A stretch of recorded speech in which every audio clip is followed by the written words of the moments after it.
de permettre à chaque Sénégalais, et sur l'étendue du territoire national, de pouvoir avoir accès à l'énergie solaire à un coût abordable.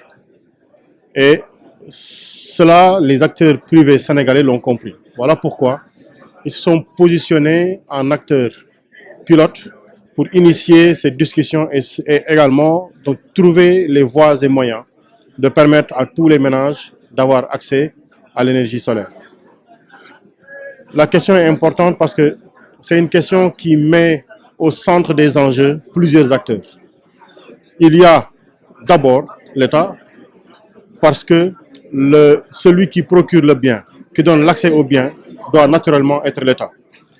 Mais à côté de l'État, il y a le consommateur, le bénéficiaire prioritaire, qui est le ménage. Nous avons tout de suite dit là que le ménage est le centre d'enjeu, le centre d'intérêt quand on parle d'accès à l'énergie, et d'accès à l'énergie solaire particulièrement.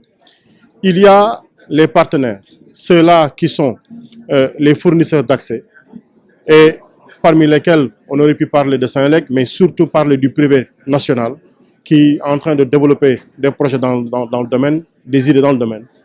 Mais il y a également la question cruciale de l'accès au financement. Et quand on parle de l'accès au financement, il y a tout de suite les banques et les établissements financiers à caractère bancaire qui interviennent dans ce terrain-là. Donc, c'est un écosystème où il y a plusieurs acteurs, où il se pose les questions fondamentales de comment faire pour qu'au soir, les ménages aient accès à l'énergie solaire à un coût acceptable, à un coût supportable pour eux.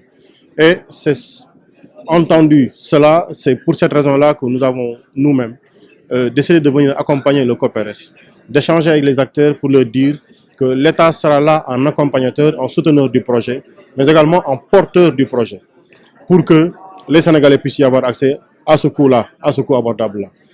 Et aujourd'hui, les conclusions de la journée devront nous permettre de nous positionner en faisant, comme je l'ai dit tout à l'heure, une classification des bénéficiaires, en identifiant les risques, mais également en donnant à la banque des raisons suffisantes de pouvoir se mobiliser à travers les projets de financement. Beaucoup de projets ont été présentés ici, des opportunités sur l'accompagnement qu'il faudrait en faire. Et nous avons entendu tous les acteurs donner des idées, mais l'important est de pouvoir consigner l'ensemble de ces idées-là dans un document qui puisse permettre qu'on ait une vision synoptique de ce qu'il faudra faire auprès de chaque acteur, de faire l'analyse des coûts, des avantages, des inconvénients, des opportunités et des menaces, histoire, quand tout sera fini, qu'on puisse résolument nous engager dans cette voie-là, en minimisant les risques d'échec, mais en optimisant les biens que les ménages doivent en tirer. Donc, voilà un peu la raison de notre présence ici.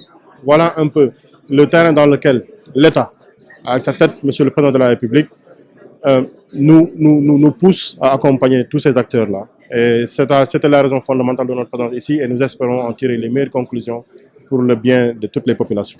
Nous sommes à l'an zéro de l'exploitation du pétrole sénégalais et à l'an zéro du gaz.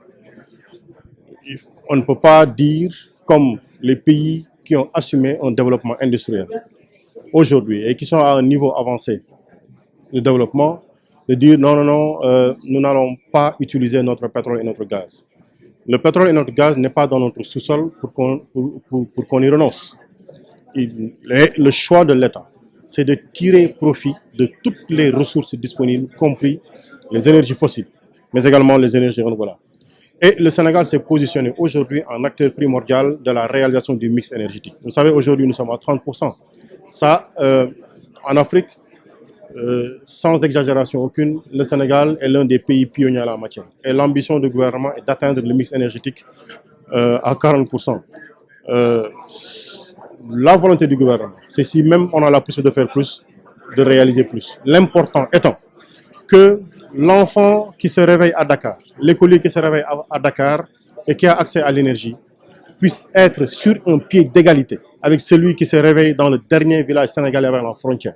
Qu'ils puissent ensemble, à 20 h, lire leurs leçons, faire leurs exercices et le matin restituer leurs connaissances devant leurs enseignants.